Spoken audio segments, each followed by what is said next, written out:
तपाईले हामीलाई के भन्नुभएको थियो भने एउटै प्रकृतिको एकै व्यक्तिलाई मुद्दा हाल्दाखेरि एउटा डिस्ट्रिक्ट कोर्टमा जिल्ला अदालतमा चाहिँ मुद्दा दर्ता हुन्छ, सेम कन्डिसनमा चाहिँ अर्को डिस्ट्रिक्ट कोर्टमा चाहिँ मुद्दा दर्ता हुन त्यो सम्भावना छैन। म क्लियर गराउन चाहे, एउटै कसुरमा दोहोरो सजाय नहुने, कुनै व्यक्ति विरुद्ध अदालतमा एकै कसुरमा एक पटक भन्दा बढी मुद्दा चलाइने र सजाय गरिने छैन। यहाँ त के छ भने पल्सालाई अहिले नै तपाईको कल्प्रिट घोषणा भइसक्यो, अहिले नै ऊ दोषी भइसक्यो हेर्नुस्। तर हाम्रो कानुनले त्यसो भन्दैन नि। कसुर प्रमाणित नभएसम्म कसुरदार नमानिने। कसुर प्रमाणित कहाँबाट हुन्छ त? अदालतबाट हुन्छ। एलिगेसन त संसारमा जसलाई पनि लाग्छ, माइकल ज्याक्सनलाई पनि चाइल्ड सेक्सुअल अब्युज लागेकै हो हैन। एडल्ट महिलालाई रेप गरेको 1 वर्षसम्म हुन्छ हदम्याद। भन्नुस् त, यहाँ त हनी ट्र्यापरहरूको एक थरी गेम छ हेर्नुस्। कानुन एउटा बुख्याचा भएर बसेको छ, त्यो कानुनलाई संशोधन गर्नु पर्दैन। तनहुको हामीले हिसाब राख्ने हो भने अबको म्याद यो 5 दिन जोड्दा लगभग कम्प्लिट छ। प्रहरी हिरासतमा राख्ने समयावधि उताको जोड्ने हो भने अझै पनि बाँकी छ। अब हुन्छ चाहिँ के, अर्को पनि नेक्स्ट अर्को जिल्लामा पनि हुन सक्छ हेर्नुस्। कम्तीमा यो मुद्दा तनहुको मुद्दा नसकिन्जेलसम्म यता मुद्दा दर्ता हुनुहुँदैन थियो के। प्रहरीले चाहिँ अब कहिलेसम्म चाहिँ हिरासतमा राख्न पाउने भयो त? हैन, 25 दिनसम्म राख्न सक्ने भयो। दुर्गेश र सरोजको जुन बयान चाहिँ अहिले मिडियामा बाहिरिएको छ, जुन प्रहरीमा उनीहरूले चाहिँ बयान दिए, मिडियाले चाहिँ प्रहरीमा दिएको बयान भनेर चाहिँ फ्ल्यास पनि गरिरहेछ, यसलाई तपाईँले कसरी हेर्नु भएको छ? यो जहाँबाट आयो गलत भयो। यो इन्भेस्टिगेसन गर्नुपर्छ। यो कहाँबाट बाहिरियो यो कुरा त इन्भेस्टिगेसनको इस्यु बन्छ हेर्नुहोस्। प्रकाशित गर्नेको चाहिँ समस्या हो कि यो होइन? यो त प्रकाशित दिनेको चाहिँ यो जसले समाचार दियो नि त्यो चाहिँ त्यसको चाहिँ मिस्टेक हो। दोषी छुट्नु पनि भएन, तर निर्दोष मान्छे फस्नु पनि भएन। अब के हुन्छ, यो त जताततै मुद्दा हुन थाल्यो त।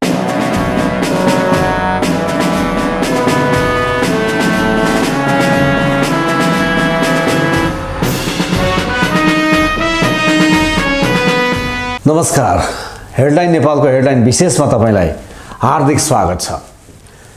यहाँहरूले योभन्दा अघिल्लो भिडियो हाम्रो हेरिसक्नु भएको छ भने सम्भवतः त्यहाँनिर हामीले केही प्रश्नहरू उठाएका छौँ। यो पछिल्लो समयमा पल प्रकरणमा मुछिएका दुर्गेश र सरोज दुवैको प्रहरीमा दिएको बयान मिडिया मार्फत बाहिरिएको छ। त्यहाँ एउटा हामीले प्रश्नवाचक चिन्ह राखेका छौँ र एउटै प्रकृतिको एउटै व्यक्तिमाथि र त्यही व्यक्तिले अर्को व्यक्तिलाई 2वटा वा एउटाभन्दा बढी जिल्ला अदालतमा मुद्दा दर्ता गर्न सक्छ कि सक्दैन? हाम्रो आजको विद्यमान कानुनमा के कस्ता व्यवस्थाहरू छन्?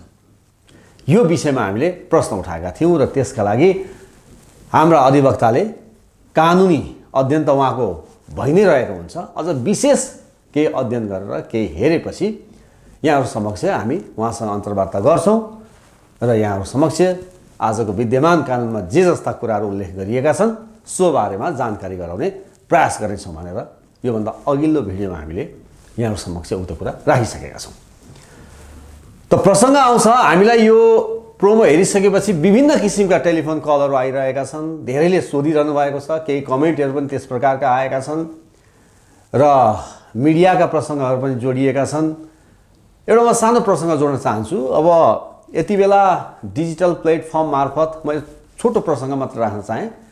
डिजिटल प्लेटफर्म मार्फत विभिन्न किसिमका यो सञ्चार माध्यम अथवा आम सञ्चार एकले अर्कोलाई जानकारी दिने क्रममा कसैले फेसबुक चलाइरहेका होलान्, कसैले इन्स्टाग्राम, कसैले युट्युब, कसैले अब टिकटक पनि अहिले जताततै छ। विभिन्न खालका प्लेटफर्महरू युज गरिरहनु भएको छ र युट्युबको विषयमा चाहिँ गुगलका सिइओको एउटा भनाइ म यहाँहरू समक्ष राख्न चाहन्छु। गुगलका सिइओ जो सुन्दर पिचाई भन्ने हुनुहुन्छ, उहाँले के भन्नुभएको थियो भने अहिलेभन्दा 2 वर्ष अगाडि के भनाइ हो यो सम्भवतः कि युट्युबको अगाडि टेलिभिजन, ब्रेडले जहिले टेलिभिजनको आविष्कार गर्नुभयो, जुन आविष्कार पहिलो विश्वयुद्ध र दोस्रो विश्वयुद्धको बिचमा थियो, त त्यो एउटा अद्भुत आविष्कार मानिन्थ्यो। तर युट्युब जसरी आयो, 3 भाइहरूले जुन मिलेर, जस्तो कि स्टिभ चेन, त्यस्तै गरिकन चाड हर्ली र जावेद करिमले जुन किसिमले एउटा जावेद करिमलाई लागेको थियो कि जेनिथ ज्याक्सनको भिडियो मैले हेर्न किन पाइनँ, त्यस्तै गरी स्टिभ चेनलाई लागेको थियो कि मैले सुनामीको भिडियो किन हेर्न पाइनँ, यो विश्वभरि नै एउटा यस्तो आर्काइभ बनोस्, एउटा यस्तो खालको हामीसँग एक्सेस होस् जहाँ हामीले जस्तासुकै भिडियो जुनसुकै बेला पनि हामीले हेर्न पाऊँ र जति पनि व्यक्तिहरू छन् सबैको लागि एउटा प्लेटफर्म तयार होस् भनेर उहाँहरूको एउटा सोच, एउटा समस्याको समाधानको रूपमा खोज्दाखेरि युट्युब आएको। त गुगलका सिइओ सुन्दर पिचाई भन्नुहुन्छ कि टेलिभिजनलाई अब छिटोभन्दा छिटो टेलिभिजनलाई यति सानो बनाउनेछ युट्युबले कि टेलिभिजन नगन्य रूपमा देखिनेछ। हिजो आज तपाईँ हाम्रै घरमा पनि टेलिभिजन कतिपयको घरमा चाहिँ एउटा सजाउने माध्यम जस्तो मात्रै भइरहेको छ।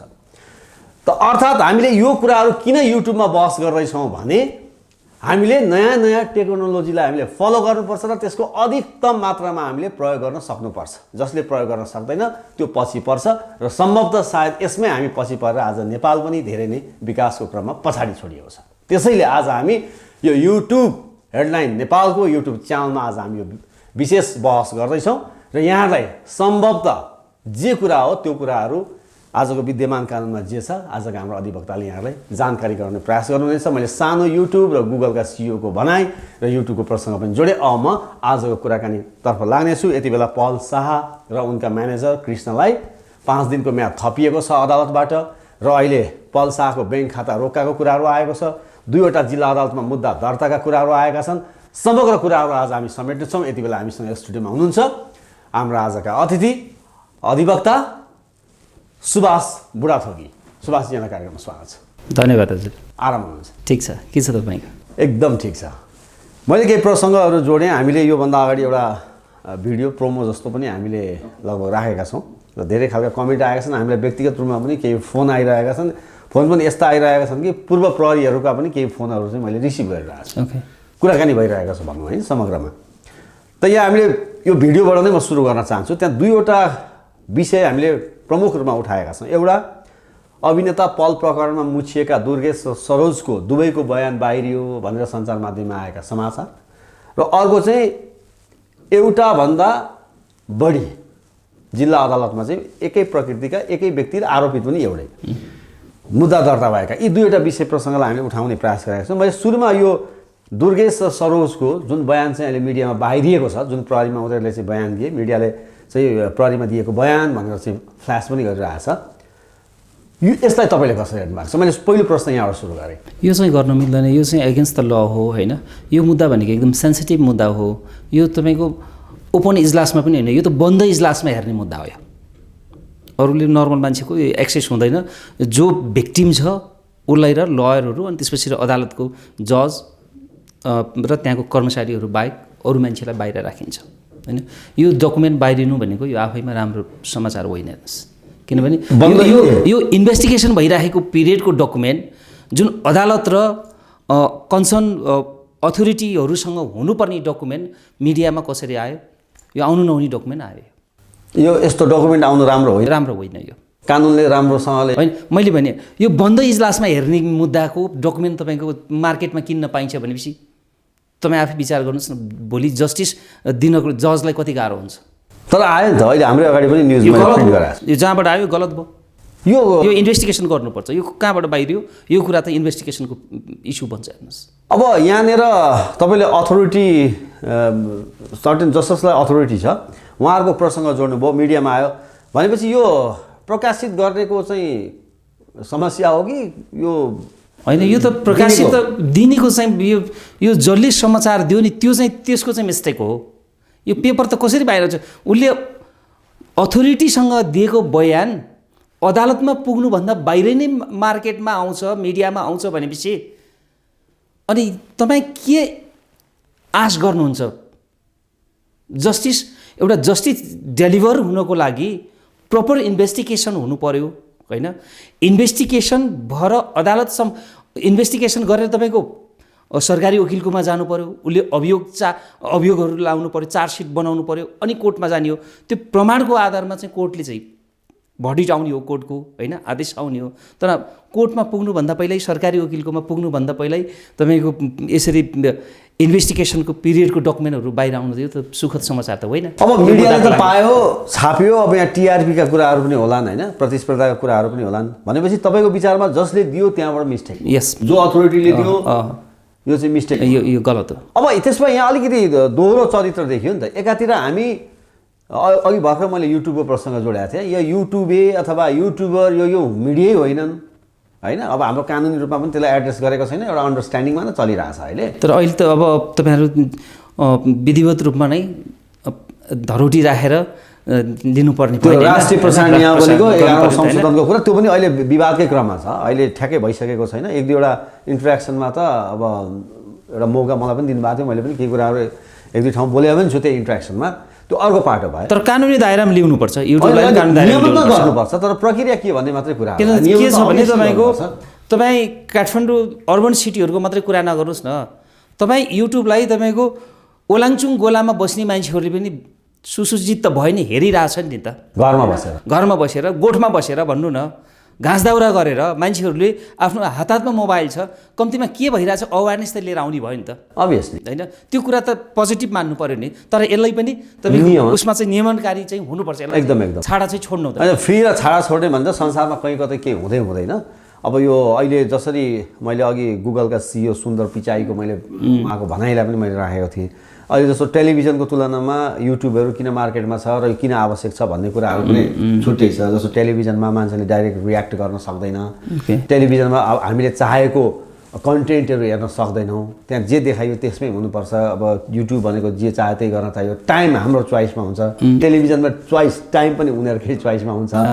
फेरि टेलिभिजनको आर्काइभ तपाईँ हामीले कुन बेला कति बेला चाहे हेर्न सक्दैनौँ। जस्तै हेडलाइन नेपालकै पनि जति पनि भिडियो राखेको छ त्यो आर्काइभ त पब्लिकको लागि नै हो नि, त्यो आर्काइभमा धेरै खालका कुराहरू छन्। खैर त्यतातिर म अहिले जान चाहिनँ। भनेपछि दिनेले दिए, हाल्नेले हाले र हाल्ने प्रकाशित गर्ने भन्दा पनि पब्लिस गर्ने भन्दा पनि दिनेको मिस्टेक भन्ने यहाँको बुझाइ त्यो रह्यो। र मैले अघि चाहिँ युट्युबको प्रसङ्ग कहाँ जोडिरहेको थिएँ भने एकातिर हामीले चाहिँ जसरी चाहिँ न्युज समाचारहरू चाहिँ प्रसारण गर्नुपर्ने थियो या देखाउनु पर्ने थियो त्योभन्दा चाहिँ अलिक छाडा भए अथवा त्यो रुल्सलाई चाहिँ नागे भनेर चाहिँ केही युट्युबरलाई हामीले कारवाही पनि गरिरहेको छौँ एकातिर। अर्कोतिर चाहिँ अथोरिटीहरूको चाहिँ पर्सनल रिलेसनको आधारमा यस किसिमले बयान नै होइन, यस्तो सेन्सिटिभ इस्यु जसमा चाहिँ तपाईँले भन्नुभयो कि यो ओपन इजलास पनि होइन, यो त बन्द इजलासमा चाहिँ यसको बहस हुन्छ। यो खालकोमा चाहिँ यसरी आउनु यो गलत भनेको त आजको हाम्रो उद्देश्य कसैलाई दोष लाउने होइन, हामी हरेक ठाउँबाट आफ्नोबाट कोही कतै मिस्टेक भएको छ भने करेक्सन गरौँ। अभियसली हेर्नुहोस्, हामी यहाँ तपाईँले मलाई दुई तिनचोटि पटक पटक बोलाइसक्नुभयो यो विषयमा होइन। यो विषयमा म बोल्न किन आएँ भने यो चाहिँ पब्लिक इन्ट्रेस्टको विषय भयो कि होइन, दुईजनै सेलिब्रेटीहरू हुन् होइन। हेर्नुहोस्, गल्ती मान्छेबाटै हुन्छ। हाम्रो अपराधी के अरे फौजदारी विधिशास्त्रको एउटा डक्ट्रिन पनि के हो भने 100जना अपराधी छुटोस् तर एकजना निरपराधी मान्छे चाहिँ पर्नु भएन के होइन। एलिगेसन त संसारमा जसलाई पनि लाग्छ, माइकल ज्याक्सनलाई पनि चाइल्ड सेक्सुअल अब्युज लागेकै हो होइन। यो मैले यो इस्यु उठाउनुको कारण के भने जे हो अथोरिटीले आफ्नो दायराभित्र बसेर यसलाई इन्भेस्टिगेसन गर्नु पर्यो, वास्तविक दोषी समक्ष पुग्नु पर्यो। दोषी छुट्नु पनि भएन तर निर्दोष मान्छे फस्नु पनि भएन। त्यो हो कारणले गर्दाखेरि तपाईँले बोलाउन साथ म आएँ कि यो इस्युमा बोल्नको लागि।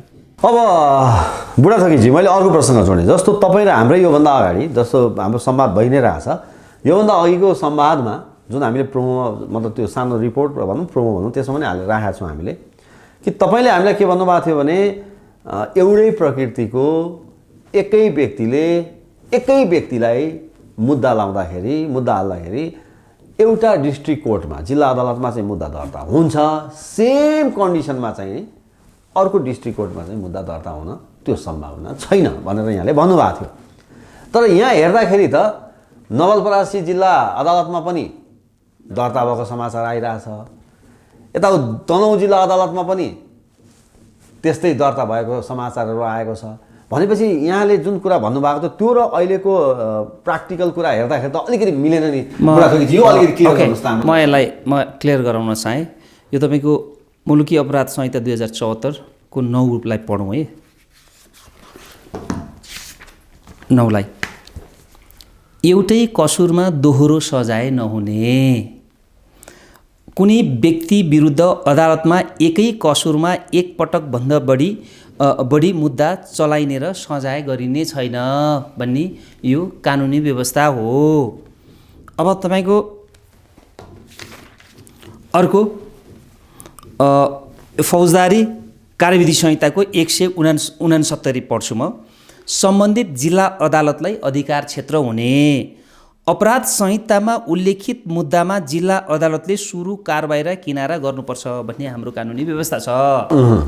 अब यस्तै मुद्दाहरूले हो नयाँ जुरिस्प्रुडेन्सहरू क्रिएट गर्ने भनेको। हेर्नुहोस्, हामीले सामान्यतया के छ भने अन्तिम वारदात जहाँ भएको त्यहीँबाट इन्भेस्टिगेसन गर्नुपर्छ, त्यही अदालतले चाहिँ मुद्दाको छिनोफानो गर्नुपर्ने भन्ने कानुनी व्यवस्था हो हैन। अन्तिम वारदात ओके। अब यहाँ त मल्टिपल टाइम चाहिँ तपाईँको वारदात भएको छ हैन। अब कानुनको डिफल्ट यहीँबाट सुरु हुन्छ कि तपाईँलाई म उदाहरण दिउँ। 2042 सालमा चाहिँ तपाईँको सिंहदरबारमा बम पड्काउँदाखेरि त्यहाँ कानुन नै, अब सिंहदरबारमा त्यत्रो आगलागी भएको छ, किङलाई बम हानेको छ, 6 महिनाभन्दा कैद छैन। कानुन भनेको आवश्यकता अनुसार चाहिँ डक्ट्रिन अफ द नेसेसिटी भन्छ नि, त्यो अनुसार बन्दै जानुपर्ने हो हैन। अब हाम्रोमा समस्या के पनि छ भने तपाईँको कानुन चाहिँ ठ्याक्क अर्को ठाउँको रिसर्च गरेर ल्याएर ट्रेनिङ जस्तो राखिदिएको छ कि कपी पेस्ट छ त। यो 62-63 पछाडि तपाईँको हेर्नुहोस् न कानुन। म यसैको उदाहरण, यही तपाईँको रेप केसको उदाहरण दिउँ। एडल्ट महिलालाई रेप गरेको 1 वर्षसम्म हुन्छ हदम्याद। भन्नुहोस् त, यहाँ त हनी ट्र्यापरहरूको एक थरी गेम छ। हेर्नुहोस्, त्यसको 35 दिन होला, 3 महिना होला, 1 महिना होला भनेपछि यस्तो विभेदकारी छ। तपाईँको माइनरलाई गरेको खण्डमा ठिक छ 1 वर्षसम्म, विच इज लेजिटिमेट भन्छु म हैन। तर एउटा महिलालाई, एउटा वयस्क महिलालाई चाहिँ एटेम्प्ट टु रेप भयो भने 1 वर्षसम्म तपाईँको हदम्याद भन्ने काहीँ हुन्छ, टु मच भयो। अनि कसको इन्ट्रेस्टमा आयो कानुन? अर्को उदाहरण दिउँ तपाईँलाई म। ब्याङ्किङ कसुरमा तपाईँले 1 लाखको चेक काट्नु भयो भने, त्यो चेक अनादर भयो भने, त्यो चेक बाउन्स भयो भने 1 लाख रुपियाँ त तिर्नु परिहाल्यो जसलाई चेक काट्नु भएको छ उसलाई। अनि राज्यलाई पनि 1 लाख रुपियाँ बिगो बराबर जरिवाना। यस्तो कानुनले समाजमा, भन्नुहोस् त, समाजमा एक्जस्ट हुन्छ यो कानुन? 2032 सालमा तपाईँको सामाजिक सुरक्षा ऐन आयो, त्यसमा 51 जनाभन्दा जन्ती जान नपाइने अनि मलामी पनि जान नपाइने। स्टिल अहिले पनि छ नि त्यो हैन। त्यो कानुन एउटा बुख्याचा भएर बसेको छ। त्यो कानुनलाई संशोधन गर्नु पर्दैन। जन्ती त तपाईँले जन्तीलाई त रोक्न सक्नुहुन्छ 51 जनाभन्दा। मलामी मान्छेको सेन्टिमेन्टलमा तपाईँ मलामी रोक्न सक्नुहुन्छ। जुन समाजले पचाउन नसक्ने कानुन चाहिँ लागू गर्नु हुँदैन भन्छु कि म। त्यस्तो छ भने त्यो कुराहरूलाई, हाम्रो विडम्बना के पनि हो भने कानुन बनाउने ठाउँमा कस्तो मान्छेलाई पुर्याउनु भयो, जनताले कस्तो मान्छेलाई, कस्तो खालको मान्छेहरूलाई चाहिँ कानुन, त्यही भएर विज्ञहरूलाई पठाउनुपर्छ कानुन बनाउने ठाउँमा, रिसर्च गर्नु पर्यो, दफावार छलफल गर्नु पर्यो, त्यसले सोसाइटीमा पार्न सक्ने इम्प्याक्टहरूको बारेमा चाहिँ हेर्नु पर्यो। यो कानुनको डिफल्ट यही हो। हेर्नुहोस्, यो मुद्दालाई, यो पल्साको मुद्दालाई पनि अन्तिम वारदात जहाँ हो त्यसलाई मानेर मुद्दा त्यसलाई चाहिँ अन्तिम वारदातलाई मानेर चाहिँ मुद्दा चलाउनु पर्थ्यो भनेको। नवलपरासी नै स्ट्रङ भयो। अब होइन, अन्तिम वारदात कहाँ भयो त्यो त भोलि मिसिनले देखिने कुरा हो हैन। भोलि अहिले बाहिर जसरी समाचार आएका छन्, अब अन्तिम वारदात त गैँडाकोट जस्तो एक्ज्याक्टली। अब हेर्नुहोस्, अब उहाँहरू दुईजनै फिल्म मेकर, के अरे एकजना फिल्मको आर्टिस्ट, अर्को चाहिँ गायिका हैन। अरू उहाँहरूले कहाँ सुटिङ गर्नुभयो, के गर्नुभयो हैन, अन्तिम वारदात कहाँ भयो, त्यसलाई चाहिँ तपाईँको इन्भेस्टिगेसनको पिरियड बनाएर त्यसलाई अगाडि बढाइनु पर्थ्यो हैन। नत्र भने त तपाईँको धेरै ठाउँमा मुद्दा हाल्दै जाने, भोलि जस्टिफाई होस् नहोस् आफ्नो ठाउँमा छ। त्यो भोलि मुद्दाको विषयमा कोर्टमा गइसकेको त्यो विषयमा मैले बोल्न मिलेन। मैले त यहाँ कानुनमा जे कुरा छ, हुनसक्ने सम्भावनाहरू, त्यो के अरे जे छ त्यो कुरालाई मात्रै मैले बोल्ने हो हैन। अब यहाँ त के छ भने पल्सालाई अहिले नै तपाईँको कल्प्रिट घोषणा भइसक्यो, अहिले नै ऊ दोषी भइसक्यो। हेर्नुहोस्, तर हाम्रो कानुनले त्यसो भन्दैन नि। के भन्छ? 12 तपाईँको अपराध संहिताको 12ले हाम्रो कानुन त्यस्तो भन्दैन। हेर्नुहोस्, कसुर प्रमाणित नभएसम्म कसुरदार नमानिने। कसुर प्रमाणित कहाँबाट हुन्छ त? अदालतबाट हुन्छ। अहिले अभियुक्त मात्रै हो पल्सा, उसलाई अभियोग मात्रै लागेको, उसको चार्जसिट पनि बनेको छैन। यो विषय चाहिँ यहाँ चाहिँ के अरे उसले यो क्राइम गरेको हो कि होइन भनेर इन्भेस्टिगेसन मात्रै भइरहेछ। अब यसलाई म पुरै पढ्न चाहेँ। कुनै कसुरको अभियोग लागेको व्यक्तिलाई त्यस्तो कसुर गरेको प्रमाणित नभएसम्म कसुरदार मानिने छैन। आजको दिनमा त ऊ त कसुरदार त होइन नि त। जुन एउटा एलिगेसन लाग्यो त्यसको लागि इन्भेस्टिगेसन मात्रै भइराखेको। आजै मात्र मैले बिहान न्युजमा हेर्दै थिएँ, अर्को नेपालगञ्जको एकजना मान्यज्यूको उहाँ पनि 5 लाख तरोटीमा छुट्टो भयो। के छ भने तपाईँको कोर्टले हेर्ने भनेको प्रमाणहरू हेर्नुहोस्। अब फेरि पलको 1-2वटा मैले स्टेटमेन्टहरू पनि हेरेका थिएँ होइन। विबन्धन भन्ने पनि हुन्छ कि प्रमाण ऐन 2031 को दफा 33 ले विबन्धन भन्ने चाहिँ छ होइन। त्यो व्यवस्था मैले लेखेर बोलेर कुनै मान्छेले एकचोटि व्यक्त गरिसकेको कुरा पछाडि चाहिँ त्यो होइन भनेर काट्न पाइँदैन भन्ने कुरा पनि छ। त्यो दुर्गेशको कुरामा तपाईँले अघि जोड्दै हुनुहुन्थ्यो नि, विबन्धनको पनि यहाँ त्यो विषयमा पनि भोलि अदालतले बोल्ला यो विषयहरू पनि। अब बुढाथोकीजी जस्तो अब मैले अर्को पनि प्रसङ्ग जोडेँ, जस्तो अहिले हामीले अन्तिम वारदातको कुरा गरिरहेका छौँ। ओके, 2वटा जिल्ला अदालतमा मुद्दा दर्ताका कुराहरू उठाइरहेका छौँ। अब सामान्यतया प्रहरीले हिरासतमा राख्ने भनेको कति 24 दिन कि 25 दिन। अब नवलपरासीको जिल्ला अदालतको दिन अथवा त्यहाँको प्रहरीको काउन्ट अलि पछि नै भएको छ होइन, तनहुको अलि अघि नै भएको छ। तनहुको हामीले हिसाब राख्ने हो भने अबको म्याद यो 5 दिन जोड्दा लगभग कम्प्लिट छ प्रहरीले हिरासतमा राख्ने समयावधि।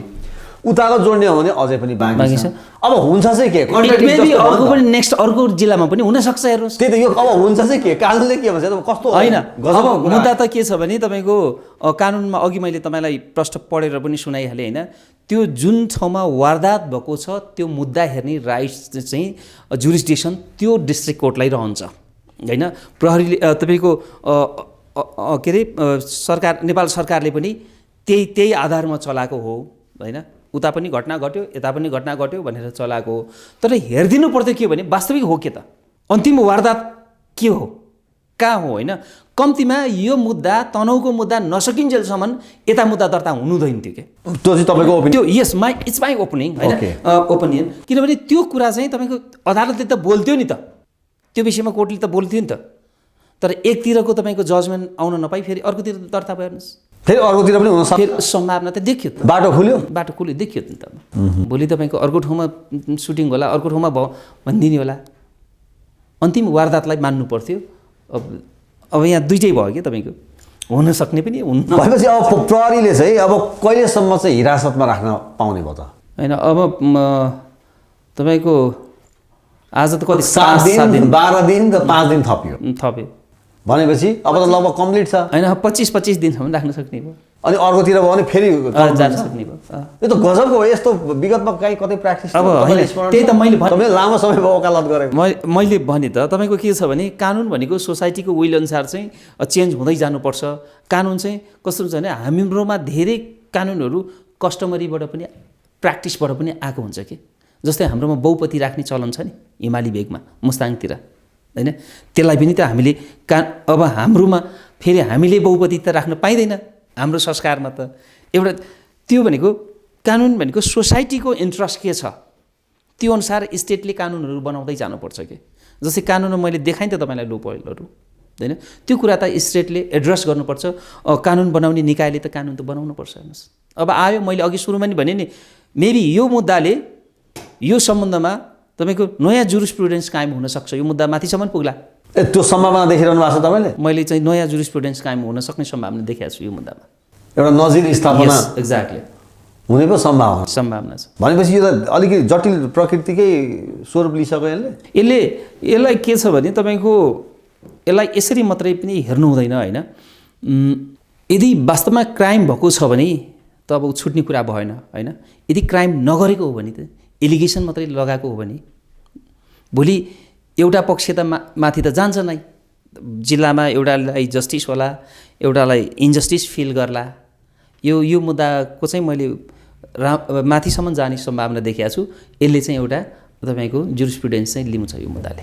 जस्तो अहिले अभिनेता शाहको चाहिँ ब्याङ्क खाताहरू रोका गर्ने भन्ने समाचार आएका छन् र सरकारी वकिलले सरकारी वकिलले चाहिँ अहिले अभिनेता पल शाहको चाहिँ ब्याङ्क खाता रोका गर्ने क्लेम गरे भनेर भनिएका कुराहरू आएका छन्। सरकारी वकिलको कार्यालयले सरकारी वकिलले चाहिँ त्यसरी खाता रोका गर्न पाउँछन्, मिल्छ मिल्दैन अथवा के हुन्छ? सक्छ, किनभने यो मुद्दामा क्षतिपूर्तिको पनि व्यवस्था छ। क्षतिपूर्तिको पनि व्यवस्था भएको कारणले गर्दाखेरि उसको घर घरानाबाट उसको प्रपर्टीहरूबाट असुल उपर गर्न सक्छ राज्यले। यो चाहिँ स्वाभाविक प्रक्रिया हो। स्वाभाविक प्रक्रिया। त्यो समाचारहरू पनि अहिले आइरहेको छ नि। यसलाई अन्यथा बन्न मिल्दैन। यसलाई अन्यथा लिन मिल्दैन। अब जस्तो मैले अलिकति अब यही अब तपाईँले भन्नुभयो म्याद थप्के कुराहरू, मुद्दा दुईतिर दर्ता हुने प्रसङ्गहरू पनि हामीले जोडिरहेछौँ र यो जुन बयानहरू बाहिर आइरहेका छन् यो कुराहरू पनि जोडिरहेछौँ। अब जस्तो बयानकै लिने क्रममा यिनै व्यक्तिहरू फेरि बयानमा तानिन्छन् या अदालत पछि प्रहरी कार्यालय पछि चाहिँ फरक फरक हुन्छ अथवा के हुन्छ? यो पनि अलिक क्लियर गर्नु। अब यो चाहिँ यस्तो छ, नेपाल सरकारले अब अथोरिटीले कोलाई चाहिँ तपाईँको यिनीहरूलाई सरकारी साक्षी भन्छ हजुर।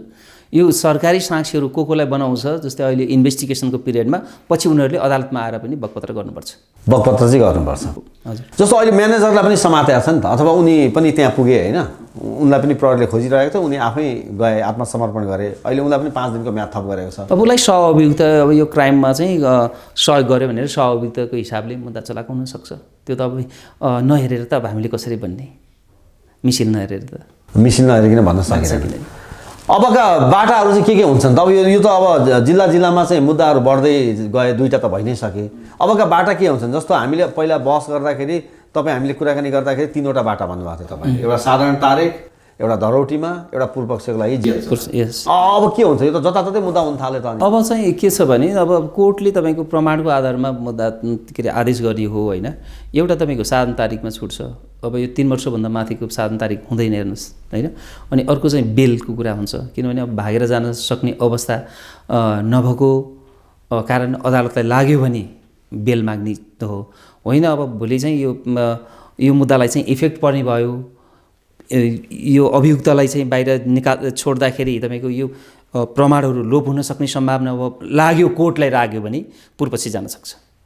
भनेको अहिले पनि त्यही नै बाटो हो? त्यही हो। त्योभन्दा तलमाथि फेरि अर्को कुनै नजिर या के छैन त्यसको कुनै बाटा अप्सन होइन। कानुनले लेखेको कुरो त वाट द लसेस त्यही भन्ने हो नि त। मैले कानुनले जे भन्छ तपाईँको फौजदारी कार्यविधि संहिताको 67, 68, 69 मा त्यही व्यवस्था छ। जे हो मैले कानुनमा भएको कुरा त तोडमोड गर्न मिलेन नि, त्यो चाहिँ त्यही नै हो। अब तपाईँले आजसम्म जति पनि जीवनमा चाहिँ नै यो वकालतको काम गर्नुभयो, कालो कोट लगाएर, यो जुन नयाँ नजिरहरू भन्छौँ नि, कहिलेकाहीँ नजिरलाई पनि उदाहरण दिने तपाईँले भन्दै हुन्छ यसमा चाहिँ एउटा नयाँ नजिर बस्ने सम्भावना चाहिँ बढ्दै गएको मैले देखिरहेको छु भनेर भन्नुहुन्छ।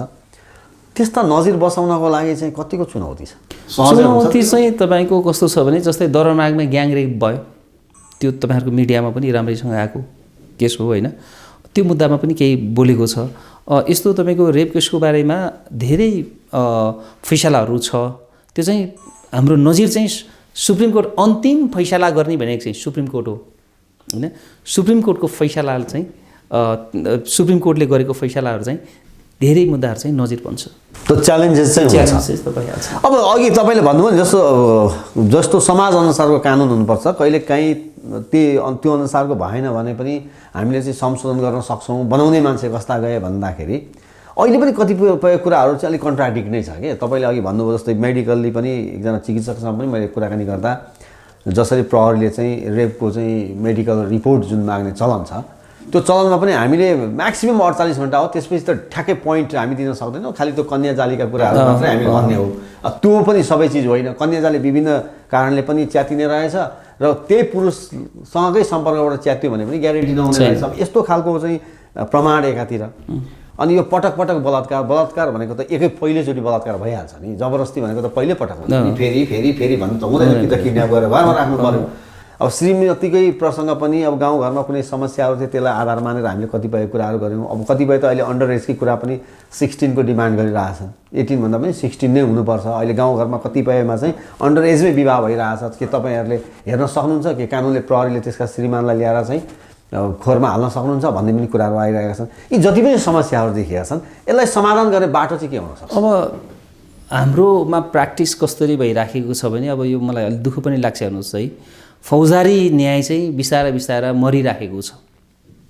फौजदारी न्याय मरिराखेको छ इन द सेन्स तपाईँको एउटा ठुलो एलिगेसन लाग्छ अनि त्यहाँ नागरिकहरू गएर दबाब दिन्छन् बाहिर बसेर मुर्दाबाद र जिन्दाबाद भन्दै अनि मिडियाको साथीहरूले फैसला गरिदिइसक्नुहुन्छ होइन अनि कोर्टले दबाबमा परेर पनि मान्छेलाई बरु भोलि विवादमा आउनुभन्दा त थुनिदिनु नै ठिक।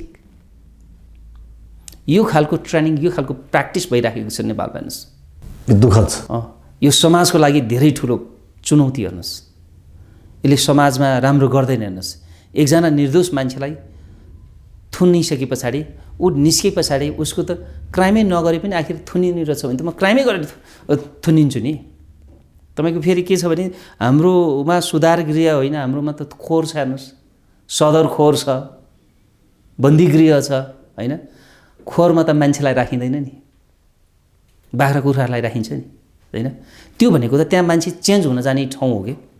एउटा मान्छे चाहिँ म यो क्रिमिनल वर्ल्डबाट चाहिँ म बाहिर आउँछु, म एउटा सिभिलाइज नागरिक बन्छु भनेर जाने हो नि। तर त्यो खालको हाम्रोमा इन्फ्रास्ट्रक्चरहरू छैन हेर्नुहोस्। उही राणाकालीन भवनहरूमा अहिले पनि क्यापेसिटीभन्दा धेरै बढी थुनाहरूलाई थुनेर राखिएको अवस्था छ। अनि त्यहाँबाट चाहिँ बाहिर आउँदाखेरि चाहिँ मान्छेहरू झन् सिकेर आएको हुन्छन् क्या।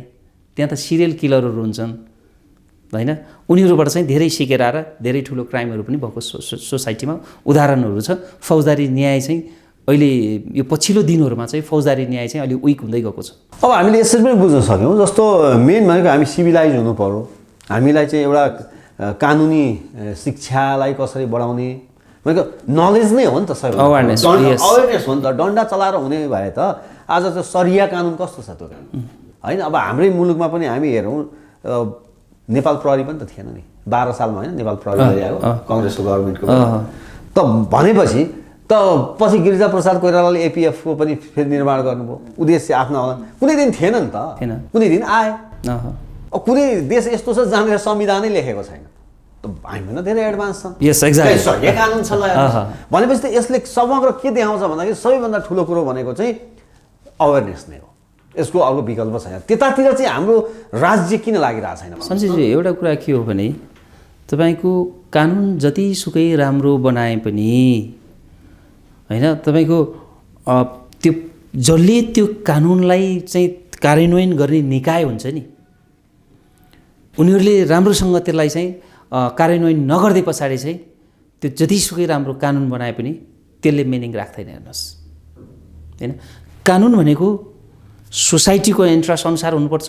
हाम्रो देशको हावा पानी माटोसँग सुहाउने के छ त्यो कानुनहरू हुनुपर्छ हेर्नुहोस्। हाम्रोमा यो अपराध संहिता तपाईँको देवानी संहिता आएको छ, तपाईँको कोही जापानिज फन्डेडबाट आएको छ, कोही युरोपियन फन्डेडबाट आएको छ होइन। उनीहरूको कानुन यहाँ टेस्ट भइरहेको छ। अर्को उदाहरण दिउँ तपाईँलाई म, फौजदारी मुद्दामा अन्तिम फैसला हुँदाखेरि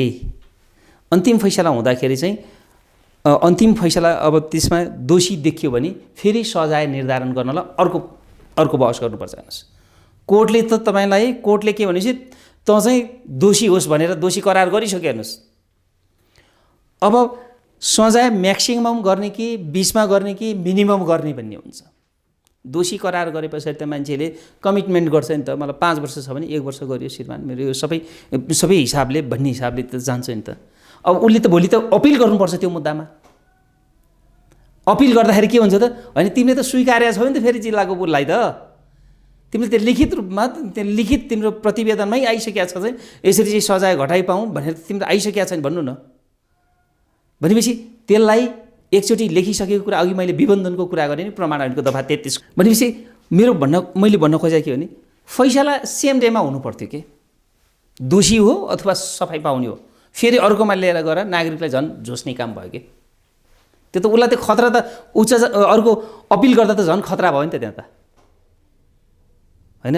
यदि म निर्दोष हो भने त म निर्दोष यो कारणले गर्दाखेरि हो भनेर जाँदै, किनभने जिल्लाको फैसलालाई त टेस्ट गर्छ उच्चले पनि चित्त बुझेन भने सर्वोच्चसम्म जान पाइयो। तर तपाईँको कैफियत के अरे तपाईँको प्रतिवेदनमा नै अब थोरै सजाय गरी पाऊँ चाहिँ कमिटमेन्ट गरे पछाडि त भनेपछि यस्तो खालको कानुन बनाउनु हुँदैन भन्ने हो कि। कानुन सोसाइटीले पचाउन सक्ने कानुन बनाउनुपर्छ र यो जुन यो दफाहरू जुन यसरी आएको छ नि यसको लु पोइन्टहरू यसरी बहसको विषय बन्नुपर्छ। हेर्नुहोस्, बहसको विषय बन्नुपर्छ। हाम्रा विधायकहरूले यो विषयमा बोल्नुपर्छ। यो विषयमा तपाईँको एमेन्डमेन्ट भएर आउनुपर्छ यस्तो इस्युहरू, किनभने यो भनेको प्रयोग गर्दै जाँदाखेरि आउने हो नि त्यो नयाँ कुराहरू। अर्थात् ज्वरो आइरहेछ, हामी केवल सिटामोलले ज्वरो कम गर्ने कोसिस मात्र गरिरहेछौँ। त ज्वरो के कारणले आयो? टाइफाइडले आयो कि, जन्डिसले आयो कि, हेपाटाइटिसले आयो कि, वा क्यान्सरै पो हो कि, वा सामान्य फ्लू पो हो कि भने त्यसको जडतिर जाने भन्दा पनि हामी केवल त ज्वरो मात्रै बाहिरी हेरेर त्यो ज्वरोलाई मात्रै समाधान गरेर सबै चिज केन्द्रित भए देखिन्छ। म फाइनली म फेरि उसमा आएँ, म अभिनेताकै प्रसङ्गमा आएँ। अब यो अभिनेताको जुन प्रकरण छ यसमा अब अपनाउनु पर्ने सत्य तथ्य मिसिङ नहोस् भनेर अपनाउनु पर्ने सजगताहरू ककलले कहाँ कसरी हुन सक्छ? सजगता त अब नेपाल सरकारले जो कन्सर्न डिपार्टमेन्ट हो उसले यस्तो खालको प्रमाणहरू बाहिर पेश गरिदिनु भएन होइन। इन्भेस्टिगेसन गरेर तपाईँको अब सरकारी वकिलले चार्जसिट बनाएर अदालतमै पुर्याउने हो। अब यो चाहिँ अदालतको कोर्टमा गइसकेको भएर अब मैले नबोलौँ होला यो विषयमा चाहिँ। हुन्छ बुढा थोकेजी, यहाँले हाम्रो स्टुडियोमा आइदिनु भयो। हाम्रा दर्शकलाई यो जुन केही कुराहरू आइरहेछन् अलिकति कन्ट्राडिक्ट भइरहेछन् होइन, कन्ट्रोभर्सी जस्तो पनि भइरहेछ, त्यो बारेमा यहाँले आफ्ना कानुनी कुराहरूको बारेमा हामीलाई हाम्रा दर्शकलाई जानकारी गराइदिनु भयो। यहाँलाई धेरै धेरै धन्यवाद। मलाई पनि 2 शब्द राख्ने मौका दिनुभयो। धन्यवाद। नमस्कार। नमस्कार।